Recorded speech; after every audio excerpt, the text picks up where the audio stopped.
Warning, this content may be disturbing to some audiences. Subscribe. If you dare. Canadians say sorry so much, a law called the Apology Act had to be made. Hey everybody, welcome to ANECDOSED. People ask Reddit. What is that one fact you know that always makes people respond, and why the F do you know that? Number 1.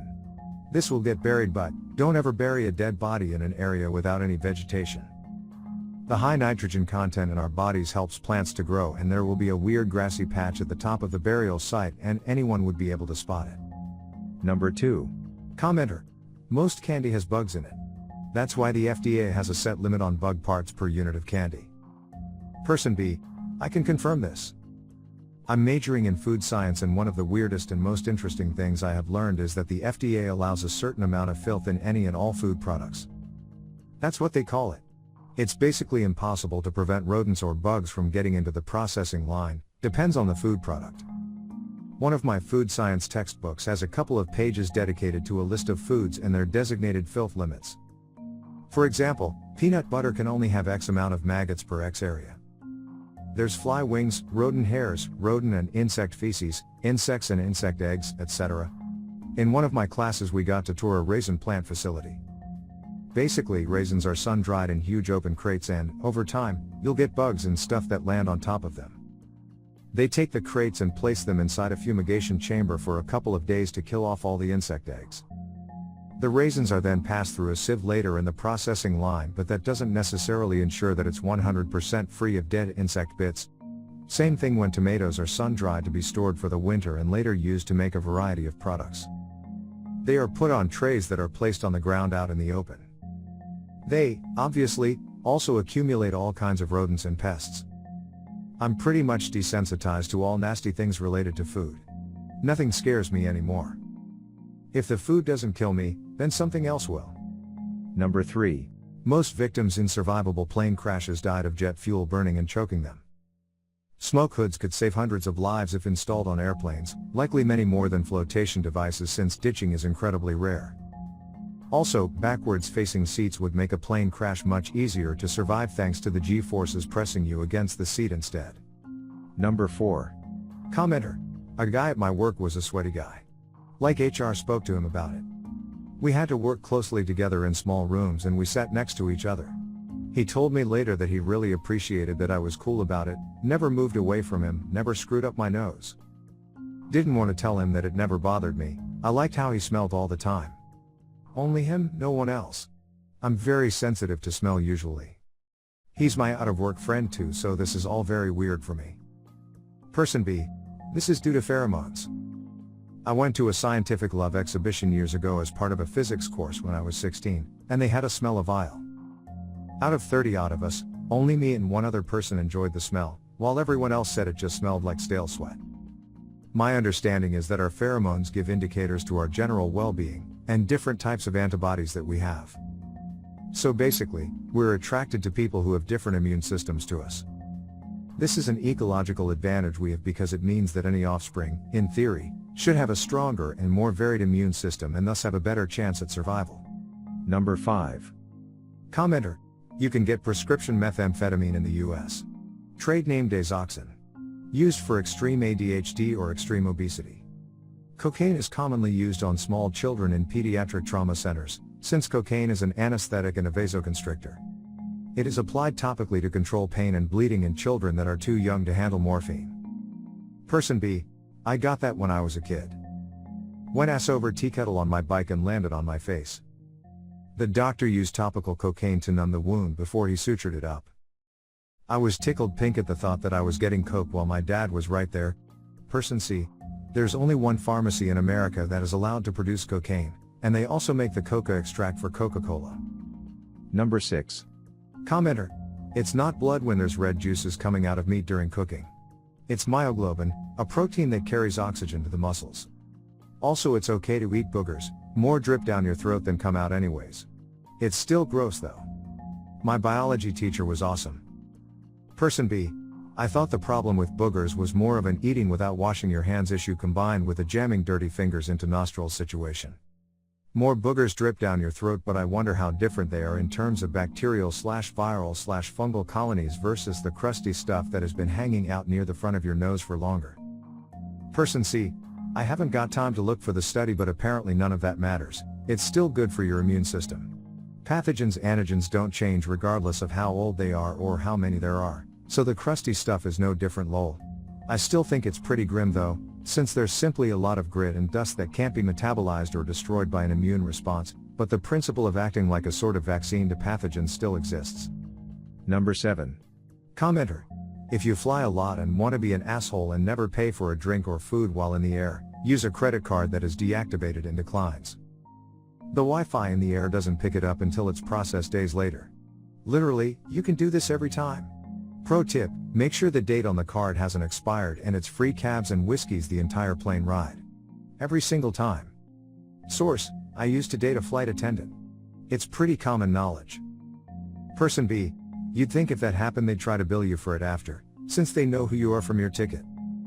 Person C, I would agree, but I will tell you this. I worked for an airline for 8 years in the corporate office. The simple fact is, logistically it's just too much of a hassle to go after people for a few drinks and a snack box. We literally just don't care. Aviation is a tricky business, and we really only care about safety and on-time arrivals in addition to weather. We deal too much with cancellations and late arrivals to give a shit about someone who didn't pay for a glass of wine. Also, flight attendants just give shit away to people they know and employees who are flying off the clock in general. It's just standard knowledge. Again, I'm not advocating, but it's a thing. Person D, so I just take my recently deactivated card on the plane with me. Buy a glass of wine, and then the transaction doesn't decline but goes through at that moment up in the air, and then declines later. Number 8. Canadians say sorry so much, a law called the Apology Act had to be made. The Apology Act, passed in 2009, is a direct result of Canada's overuse of the word sorry. See, once upon a time, lawyers in court were probably able to establish guilt quite easily. All they would have to do is prove someone apologized at the time of the incident, and presto. The verdict would swing in their favor. Of course, in Canada, such a trend would create massive problems, as everyone says sorry whether they are at fault or not. That's why lawmakers cleared it up, stipulating that an apology of any kind means an expression of sympathy or regret and not an admission of fault or liability in connection with the matter to which the words or actions relate. Canadians probably know this one, but still, it's kinda funny. Number 9. The common housefly always takes off up then slightly backwards. They can also only compute one vector at a time. Place both hands slightly above and behind a fly. Bring your hands together quickly and the fly will fly right into your hands. Works almost every time. No idea where I learned this, but it's super effective. You can also use this technique to grab them one-handed by predicting their flight path.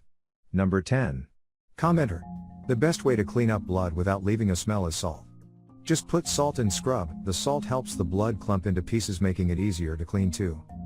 About taking it off close, mix 1 part baking soda with 2 parts cold water in a bowl and dab onto the stain using a cloth. Leave for 30 to 40 minutes, then wipe off all remaining residue. To lighten dried-in blood, simply rub half a lemon over the stain and sprinkle some table salt on top. Person B. When it's still fresh, pour hydrogen peroxide on it, then blot immediately. Number 11. Most movies with Bill Murray that involve him having a lot of screen time are filmed backwards in scene order. Bill has a tendency to get grumpier the longer the film goes on, so in cases like Groundhog Day, where he's a jerk at the start and is nice at the end, the team will shoot the end scenes early on in production so Bill's reactions are more genuine. Number 12. The word mama is the oldest surviving word in English, which hasn't changed. Mama, papa, dada, baba, etc. are the most common first words a baby says everywhere in the world, so the words or derivations are pretty universal. They're in fact why we call mama, dads, etc. that, not the other way round. Babies find it easier to make those noises, so we use them as the words for parents. If your baby says mama as its first word, it's not because it loves you most or anything, it's just biology. Number 13. German U-boats in World War II had technicians charged with flushing the toilet after every crew member did their thing. The toilets were so complex because they had to flush out waste into a high-pressure underwater environment without letting any water into the sub. There was a whole manual just about flushing. Bonus fact, after the captain of one U-1206 took a dump one day, He decided he could figure out the flushing on his own by following the manual. It did not go well. He turned the valves in the wrong order and poop water started flooding into the sub's battery chamber. The water reacted with the batteries to produce deadly chlorine gas and the panicked captain ordered his ship to surface. As soon as they did, a British patrol discovered and captured them. The U-boat sank and the survivors, including the captain, were taken to Scotland where they spent the remainder of the war as pals. Number 14. 3 different men invented the ballpoint pen at the same time. Laszlo Biro and Marcel Bic invented them in the UK and Milton Reynolds in the US, but Reynolds' pens were poorly designed. He wanted to get on the US market first, so he didn't get his design right, so he said he would replace pens that didn't work/broke, so he spent the first year of business replacing ridiculous amounts of pens. Also, one of Laszlo Biro's kids married one of Marcel Bic's kids. They signed the marriage certificate with a pencil rather than a Bic or a Boro pen. Number 15. How bodies decompose underwater. The amount of oxygen in the water, the temperature, the current, the pH level, and the depth at which the body rests are primary external factors in determining at what rate the body decomposes naturally. There are a lot of internal factors as well. Bones can take up to 100 years to completely break down if left undisturbed, but calcium dissolves faster in water than on land, and if the water happens to have a high pH balance, they will dissolve at a more accelerated rate. Carnivorous fish/crustaceans, sea-floor-dwelling organisms, and predatory polyps can ingest or otherwise use the decomposing body for nutrients, and microbes, fungi, and Osdax worms have been known to consume or destroy bones over time. After all of this, whatever small amount detritus remains eventually becomes marine snow. Number 16. The saying "saved by the bell" comes from a long time ago when they used to put bells in coffins, so if the person turned out not to be dead, and was just assumed dead, then they could just ring the bell. Those bells saved a lot of lives. Number 17. 1. Atoms are not actually the smallest known materials. There are electrons, neutrons, and protons. Even then, there is something smaller making up those particles called quarks, which were there at the beginning of the universe before they made protons and neutrons, then those made hydrogen and helium and stars, and then a ton of other stuff. 2. There's a fish that shoots out a bioluminescent ball of something as a defense mechanism. 3. Spider silk is actually proportionally stronger than steel. 4. Anxiety can be caused by an iron deficiency. 5. Capybaras are the world's largest rodents, and beavers are the second largest. Make sure to share your personal story in the comments below and have the opportunity to be featured in a future video. Also, if you like these topics, don't forget to like, subscribe, and hit the notification button to continue seeing more content like this every day. See you next time.